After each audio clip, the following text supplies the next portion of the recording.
Hello दोस्तों, नमस्कार। स्वागत है आप सभी लोगों का एक बार फिर से मैथ जीनियस के यूट्यूब चैनल पर। आज दोस्तों परसेंटेज की सेकंड क्लास है। कल क्लास 1 हुई थी। आई होप आप सभी लोगों ने वो क्लास देख ली होगी। जो मेरे भाई बहन अभी तक वो क्लास नहीं देख पाए हैं तो डिस्क्रिप्शन में उसका लिंक है, आप वहाँ से जाकर देख सकते हैं। परसेंटेज के उसमें बेसिक कॉन्सेप्ट को बताया गया है।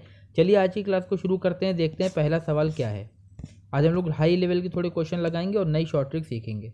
पहला क्वेश्चन कह रहा है कि यदि एक आयत की लंबाई में 25% तथा उसकी चौड़ाई में 20% की वृद्धि कर दी जाए तो उसके क्षेत्रफल में कितना प्रतिशत का परिवर्तन होगा। इस तरह का सवाल एग्जाम में बहुत पूछा जाता है, तो इसको कैसे जल्दी लगा सकते हैं। देखिए, मेरा ये कहना है कि जब आपको सवाल में 2% दे रखे हों, जैसे यहाँ पर एक 25% दे रखा है और एक 20% दे रखा है, तो आप क्या करिए, आप इसमें फॉर्मूला लगाया करिए a+b प्लस में AB/100। ये क्या होता है, जब आप इसको हल करेंगे तो जो नंबर निकल कर आंसर आएगा वो परसेंट परिवर्तन होगा, यानी प्रतिशत का परिवर्तन या प्रतिशत का प्रभाव होगा। कैसे, देखिए इस सवाल में A का मान दे रखा है 25 और B का मान दे रखा है 20। आप इसको इस फॉर्मूले में रख दीजिए यहाँ पर, तो क्या हो जाएगा हमारा 25 प्लस में 20 प्लस में AB है यानी 25 गुणे में 20 और बटे में कितना हो जाएगा 100। जब आप इसको हल करेंगे तो 25 और 20 जुड़कर हो जाएगा कितना 45। प्लस में कितना बनेगा, तो 25 से ये कटेगा 4 आएगा, 4 से इसको काटेंगे तो 5 आएगा, यानी प्लस में हो जाएगा 5। आंसर निकल के 50 आएगा। मैंने ये बताया कि जो भी यहाँ पर नंबर कैलकुलेट होकर आएगा आप ये समझ लीजिए कि उतने प्रतिशत का परिवर्तन होगा। तो यही सवाल में पूछा जा रहा था, क्षेत्रफल में कितने प्रतिशत का परिवर्तन है, तो हम कह सकते हैं कि 50% का परिवर्तन होगा, इसलिए ऑप्शन बी हमारा सही उत्तर हो जाएगा। ये एक तरीका था। अब एक और तरीका मैं आपको बता देता हूँ, फिर आगे सवाल आप जैसे चाहें वैसे लगा सकते हैं। दोनों ही तरीके सेम है, मेरा फर्ज है दोनों तरीके बताना। एक मैंने फॉर्मूला बता दिया, अब दूसरा तरीका बताते हैं। देखिए 25% की यदि मैं आपसे भिन्न पूछूं तो आप बता सकते हैं 25% का मतलब होता है 25/100, तो बन जाएगा 1/4। और 20% की अगर आपसे भिन्न पूछें तो ये बन जाएगी 20/100 यानी कि 1/5। इतना मैं कल आपको बता चुका हूँ। अब आप ये देखिए, लंबाई में 25% वृद्धि का मतलब ये हुआ कि 4/1 की वृद्धि। तो हम ये कह सकते हैं कि लंबाई अगर उसकी पहले 4 थी तो वृद्धि होने के बाद 5 बन गई। चौड़ाई में ये कह रहा है कि 20% की वृद्धि यानी 5/1 की वृद्धि। इसका मतलब हुआ अगर चौड़ाई पहले 5 थी तो अब 1 की वृद्धि होकर कितनी बन गई 6। तो अगर हम क्षेत्रफल की बात करें तो क्षेत्रफल होता है लंबाई गुणे चौड़ाई। तो क्षेत्रफल पहले कितना होगा, लंबाई गुणे चौड़ाई करेंगे, पहले क्षेत्रफल आ जाएगा 20 और वृद्धि होने के बाद क्षेत्रफल कितना हो जाएगा 5 गुणे 6 यानी कि 30।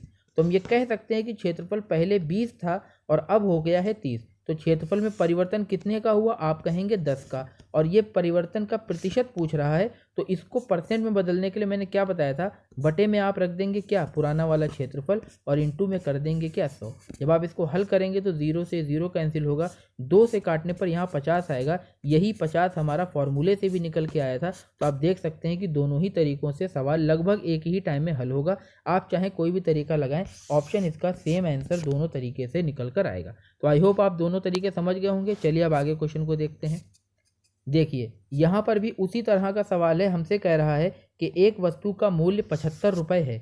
यदि मूल्य में पहले 20% बढ़ाया गया, बाद में 20% कम कर दिया गया, तो वस्तु का वर्तमान मूल्य क्या है। अब वर्तमान मूल्य आप तभी तो निकाल पाएंगे जब आपको ये पता चले कि इतने परसेंट बढ़ाने पर और इतने परसेंट घटाने पर इफेक्ट क्या हुआ, यानी कि परिणाम क्या निकला, उसका प्रभाव क्या हुआ।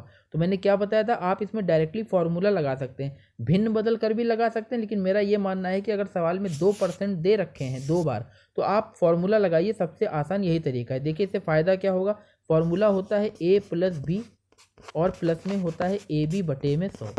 इसको हल करके जो भी नंबर आएगा उतने परसेंट का प्रभाव होता है। सवाल में हमें A का मान कितना दे रखा है 20%, क्योंकि 20% की वृद्धि हुई है। और हम B का अगर मान की बात करें तो दोबारा में 20% क्या करें, कम करे गए हैं। तो मान तो 20% है, लेकिन ये माइनस का होगा क्योंकि क्या किया गया है, कमी करी गई है। अब आप इसमें इसको रखिए तो क्या होगा, देखिए 20, B का मान रखेंगे -20 प्लस में A गुणे B यानी 20 इंटू में b का मान कितना है -20 और बटे में कितना हो जाएगा 100। जब आप इसको हल करेंगे तो 20 और 20 तो कैंसिल हो जाएगा, यहाँ पर ये दोनों जीरो कैंसिल हो जाएंगे, 2 दूना 4, वो भी किसका माइनस का। ये माइनस ये बता रहा है कि 4% की कमी हुई है। इसका मतलब ये हुआ कि जो मूल्य उसका 75 रुपये है उसमें 4% की क्या करनी है, हमको कमी करेंगे तो हमको वर्तमान मूल्य पता चल जाएगा। अब आप ये बताइए कि 75 का यदि हमें 4% निकालना हो तो इंटू में 4 बटे में 100। आप इसको हल करिए तो 25 चौके 100 और 25 तियाँ 75, 4 से 4 कैंसिल होगा, बचेगा कितना 3 बचेगा। इसका मतलब हुआ कि 3 रुपये की कमी हो जाएगी। जब 75 में 3 रुपये की कमी करेंगे तो उत्तर कितना आएगा 72। यही इस सवाल का उत्तर है। आई होप आप लोग समझ गए होंगे। चलिए अगले सवाल को देखते हैं। देखिए, यदि एक वृत्त की त्रिज्या में 25% की वृद्धि कर दी जाए तो उसके क्षेत्रफल में कितने प्रतिशत का परिवर्तन होगा। अब ये भी सवाल हमारा उसी फॉर्मूले से लग जाएगा, लेकिन आप ये सोचेंगे कि सर इस सवाल में 2% तो दे नहीं रखे हैं। तो मैं ये कहूँगा भाई आप ये देखो कि 25% की वृद्धि त्रिज्या में करी गई है, लेकिन परिवर्तन किस में पूछ रहा है, क्षेत्रफल में। और क्षेत्रफल जब आप वृत्त का निकालते हैं तो वृत्त के क्षेत्रफल का फॉर्मूला होता है πr²। πr² का क्या मतलब हुआ कि आपको देखिए एरिया बराबर होता है πr², यानी r जो है वो कितनी बार आया है 2 बार, तो 2 बार आया है। अगर आपने एक त्रिज्या में 25% की वृद्धि करी तो 25 यहाँ पर 25 यहाँ पर 2 बार हो गया ना, तो इसको हम लोग फॉर्मूले से लगा सकते हैं। फॉर्मूला क्या कहता है a + b प्लस में ab बटे में 100। ये परसेंट प्रभाव होता है, तो यहाँ पे 25 रखेंगे a का मान और b का मान भी 25 ही है, प्लस में हो जाएगा 25 गुणे 25 और बटे में कितना हो जाएगा 100। मेरी राइटिंग पर मत जाइए, मैं बोल रहा हूँ आप ध्यान से सुनिए। तो 25 कितना हो जाएगा 50, और यहाँ पर प्लस में देखेंगे तो देखिए 25 और 25 की गुणा कितनी होती है 625। 625 के बटे में आप जब 100 रखेंगे तो ये कितना आ जाएगा, ये आ जाएगा 6.25। 50 में 6.25 जुड़ेगा तो सही उत्तर आ जाएगा हमारा कितना 56.25। इस तरह से सवाल को बहुत आसानी से आप लगा सकते हैं, बस आपको उसका टाइप पता होना चाहिए कि किस तरह से लगता है। देखिए अब ये दूसरे टाइप का सवाल है। यहाँ पर क्या है देखिए, एक आयत की लंबाई में 60% की वृद्धि करी गई है और हमसे पूछ रहा है कि चौड़ाई में कितने प्रतिशत की कमी की जाए कि उसका क्षेत्रफल ना बदले। ये प्रतिशत का एक टाइप है। मैं आपको फिर से बता रहा हूँ, सवाल में हमें 1% दे रखा होगा कि एक भौतिक राशि में किसी एक राशि में इतने % की वृद्धि करी गई है तो दूसरे में कितने की कमी करें कि कोई परिवर्तन ना हो। वो इस तरह से भी कह सकता था कि एक में इतने की कमी करी गई है तो दूसरे में कितनी वृद्धि करें कि कोई परिवर्तन ना हो। जब ऐसा सवाल आपको मिले तो आप ये समझिएगा आपको एक फॉर्मूला लगाना है a/100 + - a इंटू में 100। अब यहाँ पे + - a का मतलब क्या है, देखिए सवाल में जब आपको वृद्धि दी जाए तब आप लिखिएगा नीचे 100 + a, और जब आपको सवाल में कमी दी जाए तो आप लिखेंगे 100 - a। इसका क्या मतलब हुआ, सवाल में देखिए दिया क्या है, आयत की लंबाई में 60% की वृद्धि हो गई, यानी हम नीचे प्लस लगाएंगे। और a क्या है, a वही प्रतिशत है जो हमें सवाल में दिया गया। तो इसको क्या करेंगे, हम इसको लिखेंगे 60 बटे में 100 प्लस में 60 और इंटू में कर देंगे कितना 100 फॉर्मूले के हिसाब से। तो ये कितना बन जाएगा 60 गुणे में 100 और बटे में कितना आएगा 160। जब आप इसको हल करेंगे तो देखिए 0 से 0 चला जाएगा, 4 से काटेंगे 4 चौके 16, इसको 4 से काटेंगे तो ये आएगा 25, 2 से इसको काटिए 3, 2 से इसको काटिए 2, तो ये आ जाएगा आपका 25 या 75 बटे में कितना 75 बटे में कितना 2। 75 का आधा कितना होता है 37.5 यानी 37.5। यही सवाल में पूछा जा रहा था। ऑप्शन सी हमारा सही उत्तर हो जाएगा। ठीक है, इस तरह का एक और सवाल देखते हैं तब आपको ज़्यादा क्लियर हो जाएगा। देखिए सवाल में क्या बताया गया है कि दूध का मूल्य 20% बढ़ गया।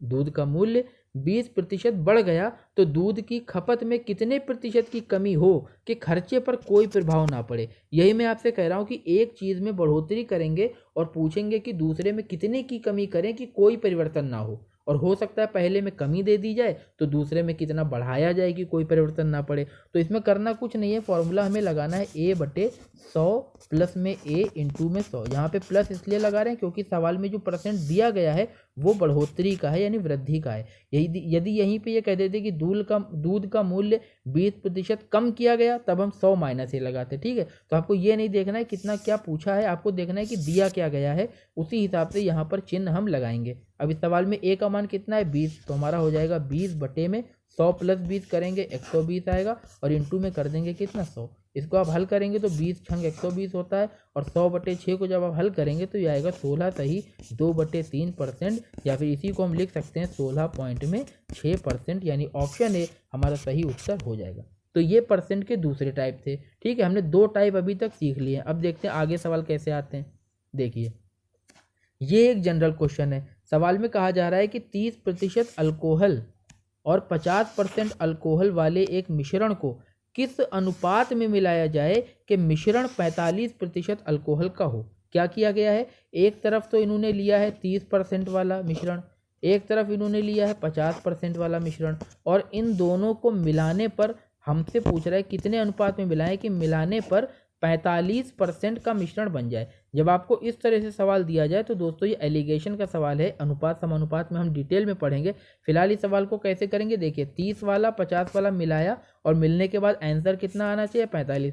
तो अनुपात के लिए आप क्या करेंगे, आप इसको ऐसे करिए और देखिए इन दोनों का अंतर इधर लिखेंगे और इन दोनों का अंतर इधर लिखेंगे। तो 30 और 45 का कितना हो जाएगा 15, और 50 और 45 का अंतर कितना हुआ 5, यानी कि ये जो 5 और 15 निकल के आया है ना, यही इनका और इनका अनुपात है। तो 5 और 15 का अनुपात कितना होगा 1 और 3, भाई 5 से काट दीजिए, यही सवाल का उत्तर हो जाएगा, यानी कि ऑप्शन डी हमारा सही उत्तर हो जाएगा। चलिए नेक्स्ट क्वेश्चन को देखते हैं।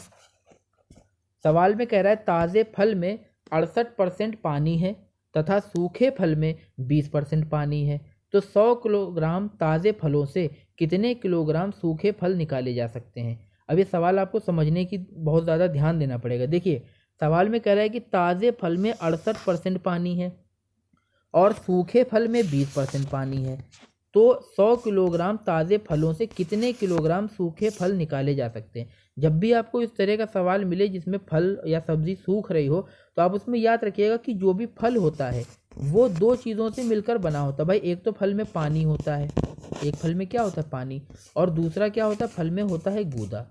अब आप ये देखिए कि जब फल सूखता है तो उसका पानी सूखता है लेकिन गूदा नहीं सूखता है, गूदे की जो मात्रा होगी वो उतनी ही रहती है। इसका मतलब क्या हुआ, इसका मतलब ये हुआ कि ताज़े फल में गूदे का जो मात्रा होगी वही सूखे फल में भी गूदे की मात्रा होगी। तो सवाल लगाने का आसान तरीका ये है कि आप पानी पे फोकस मत करें, क्योंकि पानी परिवर्तित हो रहा है। आप पानी को मत देखो, आप उस चीज़ को देखो जो परिवर्तित नहीं हो रही है।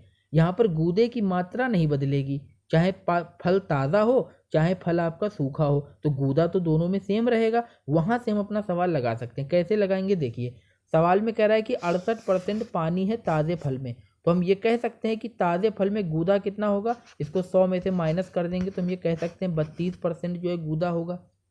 और सूखे फल की यदि बात करें तो उसमें 20% पानी है, तो हम ये कह सकते हैं कि सूखे हुए फल में गूदा कितना है, तो 80%। इसका मतलब ये हुआ कि आप ताज़ा फल चाहे कितने ही किलो ले लीजिए उसका 32% गूदा होगा, और सूखा फल आप कितने भी किलो ले लें उसका 80% जो होगा वो गूदा होगा। ठीक है, तो ताज़े फल कितने लिए गए हैं 100 किलो, तो 100 किलो का 32% ये हो गया गूदा ताज़े फल का। और सूखे फल कितने लिए जाएं, तो मान लीजिए x फल लिए हमने x किलो, जितने भी किलो आपने लिए होंगे उसका 80% जो होगा वो गूदा होगा।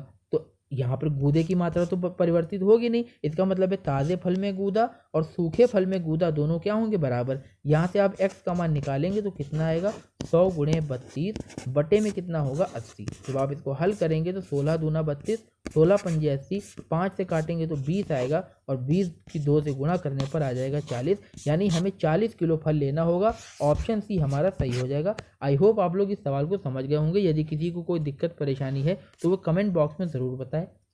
देखिए अगला सवाल देखते हैं। एक परीक्षा में 34% छात्र गणित में, 42% छात्र अंग्रेजी में असफल हुए यानी कि फेल हो गए। दोनों यदि 20% दोनों विषयों में असफल हुए हों तो कितने % छात्र दोनों विषयों में सफल हुए। अब ये सवाल समझने में आपको हो सकता है खोपड़ी नाच गई हो, लेकिन आप ध्यान से देखिए 34% बच्चे हैं जो मैथ में फेल हो गए, 42% बच्चे हैं जो इंग्लिश में फेल हो गए, और 20% बच्चे ऐसे हैं जो दोनों में फेल हैं। तो पूछ रहे हैं कि कितने % बच्चे दोनों में पास होंगे। ठीक है, तो इसका सिंपल तरीका ये होता है, देखिए एक तरफ आप मैथ को लीजिए और एक तरफ आप लीजिए इंग्लिश को, इसको वेन डायग्राम से लगाते हैं। मैथ में यदि आपसे कहे तो कह रहा है कि 34% बच्चे जो हैं वो फेल हो गए, और इंग्लिश की बात करें तो इंग्लिश में कितने हैं 42% बच्चे हैं। और 20% इतने हैं जो दोनों में फेल हुए। तो आप देखिए इस 34 में से ही तो 20 आया है, तो आप यहाँ पे क्या करेंगे, यहाँ पर आप इसको यहाँ पे हटा दीजिए, यहाँ पे क्या करेंगे, इसको हटा दीजिए। तो ये कितना हो जाएगा, 34 में से 20 जब चले जाएंगे तो हम 1 मिनट इसको लिखेंगे कि यहाँ पे 14% बचेगा। कितना बचेगा, 14। भाई 14% इसके बाहर होंगे और 20% क्या होंगे, कॉमन। इसी तरह से 42 में से जब आप 20 को हटाएंगे तो कितने बचेंगे, 22 बचेंगे। अब आप इसको देखिए, ये 14 सिर्फ मैथ में फेल हैं, 22 सिर्फ इंग्लिश में फेल हैं और 20 ऐसे हैं जो दोनों में फेल हैं। तो आप टोटल फेल बच्चे निकालेंगे तो 14, 20 और 22 इनको जोड़ दीजिए, कितना आ जाएगा, 14 और 22 को जोड़ेंगे आएगा ये 36, 36 और 20 को जोड़ेंगे कितना आएगा, 56। यानी कि 56% बच्चे जो हैं वो टोटल फेल हैं। अगर 56% टोटल फेल हैं तो टोटल पास कितने होंगे, आप इसको 100 में से माइनस कर दीजिए, कितना निकल कर आएगा, 44% निकल कर आएगा। यानी ऑप्शन डी हमारा सही उत्तर हो जाएगा। आई बात आपके समझ में। मैं एक बार और बताता हूँ। देखिए मैंने क्या करा, मेरा ये कहने का मतलब है एक तरफ आप मैथ को लीजिए, एक तरफ आप लीजिए किसको, इंग्लिश को। इंग्लिश में 42% बच्चे हैं, तो इन 42 में वो 20 भी तो शामिल हैं जो दोनों में फेल हैं, तो 20 तो यहाँ लिख दीजिए। क्योंकि ये देखिए ये एरिया जो है ना ये कॉमन है, ये मैथ वाले में भी आ रहा है और ये जो है ये इंग्लिश वाले में भी आ रहा है और दोनों में कॉमन कितना है, 20। तो बीच में 20 हो गया। सिर्फ इंग्लिश की बात करें तो टोटल 42 है, उस 42 से 20 तो यही हो गए, यानी कि अलग कितना बचा, 22। और टोटल मैथ की बात करें तो उसमें 20 तो यही हो गए, टोटल कितने, 34। यानी 14 क्या हुए, बाहर हुए। यानी कि 14 बच्चे सिर्फ मैथ में फेल हैं, 22 बच्चे सिर्फ इंग्लिश में फेल हैं और 20 बच्चे दोनों में फेल हैं। तो टोटल फेल का अगर आपसे परसेंट पूछें तो ये जोड़ने पर निकल के आएगा कितना, 56%। अब आप ये बताइए अगर 56% टोटल फेल हैं तो टोटल पास कितने हुए, आप इसको 100 से माइनस कर देंगे, कितना निकल कर आएगा, 44%। यही मैं आपको समझाने की कोशिश कर रहा था। आई होप आप लोग समझ गए होंगे। चलिए नेक्स्ट क्वेश्चन को देखते हैं। अगले सवाल में हमसे कह रहा है कि एक संख्या को जब 25% घटा दिया जाए तो संख्या 225 हो जाती है। संख्या में कितने प्रतिशत की वृद्धि की जाए कि उसका मान 375 हो जाए। अब यहाँ पे बहुत सिंपल है कि आप संख्या को 100 मान सकते हैं। संख्या को क्या मान सकते हैं, 100।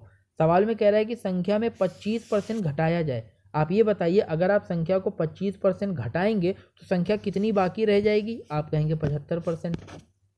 75% बाकी रह गई। लेकिन सवाल में कह रहा है कि 25% घटाने पर संख्या का मान कितना हो जाता है, 225। इसका मतलब ये हुआ कि इस 75% का मान कितना सवाल में दे रखा है, 225। और हमसे ये पूछ रहा है कि कितने परसेंट की वृद्धि की जाए कि मान 375 हो जाए। आप ये बताइए अगर 225 का मान 75% है तो एक का मान हम ये कह सकते हैं कि 75/225 होगा। जब एक का मान हमको पता है तो हम 375 का मान निकाल सकते हैं। कैसे, 75/225 और इंटू में यहाँ क्या कर देंगे, 100 कर देंगे। सॉरी 100 नहीं करेंगे, 375 करेंगे। कितना हो जाएगा, 375। अब आप इसको हल करेंगे तो देखिए 25 से काटेंगे, 25 × 75, 25 9 225, 9 से काटेंगे 9 चौक 36 आएगा। और कुछ गड़बड़ हो गई है क्या,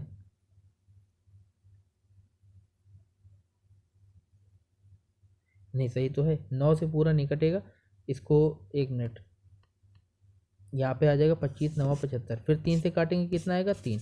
अब आप इसको 3 से काट दीजिए, 3 एकम 3, 3 दूना 6 और 3 पचे 15। इसका मतलब ये हुआ कि 375 का मान जो है वो 125% आया। अब आप ये बताइए अगर 375 का मान 125% है तो मैं ये कह सकता हूँ कि 100 से कितना ज़्यादा है, तो 25 ही तो ज़्यादा है। इसका मतलब ये है कि 375 बनाने के लिए कितने परसेंट की वृद्धि करी गई, 25% की। यही इस सवाल का क्या हो जाएगा, उत्तर। ठीक है, इस तरह से सवाल लगेगा। चलिए नेक्स्ट क्वेश्चन को देखते हैं। ये बहुत अच्छा सवाल है। हमसे कह रहा है कि किसी संख्या के 60% में से 60 घटाने पर उत्तर 60 आता है, तो हमें संख्या बतानी है। अब आप क्या करेंगे, देखिए संख्या को यदि हम x मानते हैं, संख्या को यदि x मानते हैं तो सवाल ये कहता है कि x का 60%, x का 60% में यदि आप 60 घटाते हैं तो उत्तर भी कितना आता है, 60 ही आता है। अब आप इसको हल कैसे करेंगे, देखिए x × 60/100 इतना हो जाएगा और ये माइनस का 60 उधर जाएगा तो बराबर में कितना बनेगा, 120। यहाँ से आप x का मान निकाल सकते हैं, कितना आ जाएगा, 120 गुणे में 100 जाएगा और ये बटे में आ जाएगा कितना, 60। 60 से काटेंगे तो 2 आएगा और 2 की 100 से गुणा करने पर कितना आएगा, 200। x हमने संख्या मानी थी, यानी संख्या का मान कितना आ गया, 200। ऑप्शन सी हमारा सही उत्तर हो जाएगा। चलिए आइए एक और सवाल को देखते हैं। इस तरह का सवाल कल भी लगाया था, आज भी देखते हैं। हमसे कह रहे हैं कि ए का 60% बराबर बी का 30% और बी बराबर है सी का 40%। तो सी बराबर ए का x% हो तो x का मान हमको बताना है। कोई बात नहीं, हमने क्या बताया था, जब भी आपको सवाल दिया जाए आप पहले कंडीशन को उठाया करिए। सवाल में कह रहा है ए का 60% बराबर बी का 30%। मैंने क्या बताया था, आप दोनों तरफ परसेंट लिखने की ज़रूरत नहीं है, इसको डायरेक्टली लिख सकते हैं ए गुणे 60 बराबर बी गुणे में कितना 30। तो आप यहाँ से 30 को काटेंगे तो कितना आएगा 2। इसका मतलब है कि b का मान निकल कर आ गया 2a। अभी आप इसको रोके रहिए। अब आगे सवाल में क्या कह रहा है कि b बराबर c का 40%। देखिए b का मान 2a निकल कर आया है, तो क्या हम ये कह सकते हैं, यहाँ पर हम ये कह सकते हैं कि 2a बराबर c का 40%। भाई सवाल में b बराबर दे रखा है और b का मान 2a है, तो हम यहाँ पे 2a रख सकते हैं, c का 40%। अब आप इसको हल करेंगे तो ये आएगा 2a बराबर c गुणे में 40 बटे में 100। इस ऐसा करने से क्या हुआ, देखिए सवाल में हमें कह रहा है कि c बराबर a का x%। जब c बराबर a का x% है यानी कि हमें यहाँ से c और a के बीच में c बराबर निकालना पड़ेगा। जब आप यहाँ से c बराबर निकालेंगे तो कितना आएगा, देखिए इसको आप हल कर लीजिए। ये हो जाएगा 20 दूना 40, 20 पंजे 100 और 2 से 2 यहाँ कैंसिल हो जाएगा, तो c बराबर निकल के आएगा 5a। और इस तरह से मैंने आपको बताया था कि 5a का मतलब होता है a गुणे में 5, और a गुणे 5 का मतलब है a का 5 कहिए या फिर 5 में 100 की गुणा करके 500% भी इसको कहा जा सकता है। यही इस सवाल का उत्तर है, ऑप्शन सी हमारा सही उत्तर हो जाएगा। ठीक है, आई होप आप लोग समझ रहे होंगे। मैं फिर से कह रहा हूँ, यदि किसी को कोई दिक्कत है तो कमेंट बॉक्स में ज़रूर बताएं। चलिए नेक्स्ट क्वेश्चन को देखते हैं। हमसे कह रहा है कि दो संख्याएं एक तीसरी संख्या से 90% और 75% कम है। पहली संख्या में कितने प्रतिशत की वृद्धि की जाए जिससे वह दूसरी संख्या के बराबर हो जाए। देखिए दो संख्याएं हैं ए और बी मान लेते हैं, दो संख्याएं मान लेते हैं ए और बी, और एक तीसरी संख्या है सी। सवाल में कह रहा है कि तीसरी एक जो संख्याएं हैं वो तीसरी संख्या से 90% और 75% कम है। तो अगर सी को हम 100 मानते हैं यानी तीसरी संख्या को 100 माने तो ए का मान कितना होगा 90% कम। 90% कम का मतलब हुआ क्या कि 10% होगा। और बी की यदि बात करें तो 75% कम है। 75% कम का मतलब हुआ वो हुई कितनी, तो 25 हुई, हाँ कि ना। तो ठीक है, तो ए का मान 10 हो गया, बी का मान 25 हो गया। अब सवाल में ये कह रहा है कि बताइए पहले में कितने की वृद्धि करें जिससे वो दूसरी के बराबर हो जाए। तो पहली है कहाँ 10, दूसरी कहाँ है 25। 10 में कितने की वृद्धि करें कि बी के बराबर हो जाए, तो आप कहोगे सर 15 की वृद्धि करो, लेकिन इसमें परसेंट के लिए पूछ रहा है तो हम क्या करेंगे 15 को परसेंट में बदलेंगे, बटे में क्या करेंगे 10 और इंटू में क्या कर देंगे 100। जब आप इसको हल करेंगे तो 0 से 0 जाएगा और 15 की 10 से गुणा करने पर आ जाएगा कितना 150, यानी ऑप्शन डी हमारा सही उत्तर हो जाएगा। बहुत ज़्यादा इजी क्वेश्चन था लेकिन एग्जाम में आया हुआ सवाल है। चलिए एक और सवाल देखते हैं। 65 ग्राम 2 किलोग्राम का कितना परसेंट है। एकदम हलवा सवाल दे दिया है। हमसे पूछ रहा है 65 ग्राम 2 किलो का कितना परसेंट है, यानी 65 ग्राम को परसेंट में बदलना है। परसेंट में कैसे बदलेंगे, लिखेंगे 65 बटे में क्या रखेंगे आधार। आधार क्या है यहाँ पर 2 किलो पर पूछ रहा है। 2 किलो का मतलब होता है 2000 ग्राम। देखिए दोनों के मात्रक सेम होने चाहिए, या तो यहाँ किलोग्राम बना लो या तो यहाँ ग्राम बना लो, ठीक है। और इंटू में क्या कर देंगे कितना 100। अब आप दोनों जीरो यहाँ से काट दीजिए, क्या हो जाएगा, यहाँ से 5 से काटेंगे तो 5 13 आएगा, यहाँ से काटेंगे तो 4, यानी कि 13/4% आ जाएगा, यानी ऑप्शन डी हमारा सही उत्तर हो जाएगा। चलिए अगले सवाल को देख लेते हैं। दो संख्याओं का अंतर उनके योग का 15% है, तो बड़ी तथा छोटी संख्या का अनुपात क्या होगा। सवाल में क्या कह रहा है, दो संख्याओं का अंतर। मान लेते हैं संख्याएं ए और बी हैं, तो सवाल के हिसाब से इन्होंने कहा है कि दोनों संख्याओं का जो अंतर है वो उनके योग के, यानी योग क्या होगा a प्लस बी का 15% है, यानी a प्लस बी का 15%। भाई सवाल को हमने मैथ के रूप में लिख लिया। अब हमें a और b का अनुपात बताना है तो हम इसको क्या करेंगे, हल करेंगे। क्या इसका मतलब हुआ कि a माइनस बी बराबर क्या बन जाएगा, देखिए 15% का मतलब क्या होता है 15/100। a प्लस बी गुणे में हो जाएगा 15 बटे में कितना 100। इसको आप 5 से काटेंगे तो 3 आएगा, यहाँ काटेंगे तो कितना आएगा 20। इस 20 को आप कहाँ ले जाएंगे इधर, तो ये हो जाएगा 20a माइनस का 20b बराबर में कितना आ जाएगा 3a प्लस में 3b। अब आप a को एक तरफ कर लीजिए, b को एक तरफ। ये 3a जब बाईं तरफ लेकर आएंगे तो 20 में से घट जाएंगे, बचेंगे कितने 17a, और ये माइनस के 20 भी उधर जाएंगे तो ये बन जाएंगे कितने 3b में 20 जुड़ जाएंगे, टोटल कितने हो जाएंगे 23b। यहाँ से यदि आप a बटे बी का मान निकालते हैं तो ये निकल कर आएगा कितना 23/17। यही इस सवाल का उत्तर है। a बटे बी का अनुपात हमसे पूछा जा रहा था, तो ऑप्शन डी हमारा सही उत्तर हो जाएगा। चलिए एक और सवाल को देखते हैं। एक मिश्र धातु में 12% तांबा है, तो बताइए 69 किलो तांबा पाने के लिए कितनी मिश्र धातु की आवश्यकता होगी। तो मैं ये कहूँगा कि भैया आपको 69 किलो चाहिए हो चाहे 100 किलो चाहिए हो, आप जितना भी मिश्र धातु लेकर आएंगे उसमें सिर्फ 12% ही तांबा निकल कर आएगा। तो अगर आपने 69 किलो तांबा पाया है या 69 किलो तांबा पाना चाहते हैं तो जितनी भी मिश्र धातु लेकर आएंगे उसका 12% तांबा 69 किलो बन पाएगा। तो यदि मान लेते हैं कि x किलो मिश्र धातु हमने ली तो उसका 12% जो होगा वो बराबर 69 किलो के होगा। ठीक है, तो इसको हल करेंगे कैसे निकलेगा, x गुणे 12/100 बराबर में क्या रख देंगे 69। यहाँ से x का मान निकालेंगे तो 69 इंटू में हो जाएगा 100 और बटे में आ जाएगा कितना 12। आप इसको हल करेंगे तो 4 से काटेंगे 3 आएगा, यहाँ काटेंगे 25 आएगा और 3 से इसको काट देंगे तो आ जाएगा 23। जब आप 23 और 25 की गुणा करेंगे तो 25 यहाँ 75, यानी कि इकाई के अंक से भी हम उत्तर बता सकते हैं। ऑप्शन सी हमारा सही उत्तर हो जाएगा। ठीक है, चलिए अगले सवाल को देखते हैं। तो ये दोस्तों सवाल हो गए पूरे। आज की क्लास ये थी क्लास 2। आई होप आप लोगों को समझ में आया होगा। जिन लोगों को कोई दिक्कत परेशानी है तो कमेंट बॉक्स में हमको ज़रूर बताएं और रेगुलर पढ़ाई करते रहिए। अब लाभ हानि परसेंट का एक और टॉपिक हम लगाएंगे। कल एक और क्लास होगी परसेंट की जिसमें कुछ और अलग टाइप के सवालों को करेंगे। फिर परसों से हम लोग लाभ हानि को शुरू करेंगे। ठीक है, तो वीडियोस को रेगुलर देखते रहिए। डिस्क्रिप्शन में लिंक दिए हुए हैं अलग अलग वीडियोस को, 10-10 मिनट की आप सारी देख डालिए और आपकी तैयारी बहुत अच्छी हो जाएगी। चलिए मिलते हैं नेक्स्ट वीडियो में, तब तक अपनी सेहत का ध्यान रखिए और रेगुलर पढ़ाई करते रहिए। धन्यवाद, जय हिंद।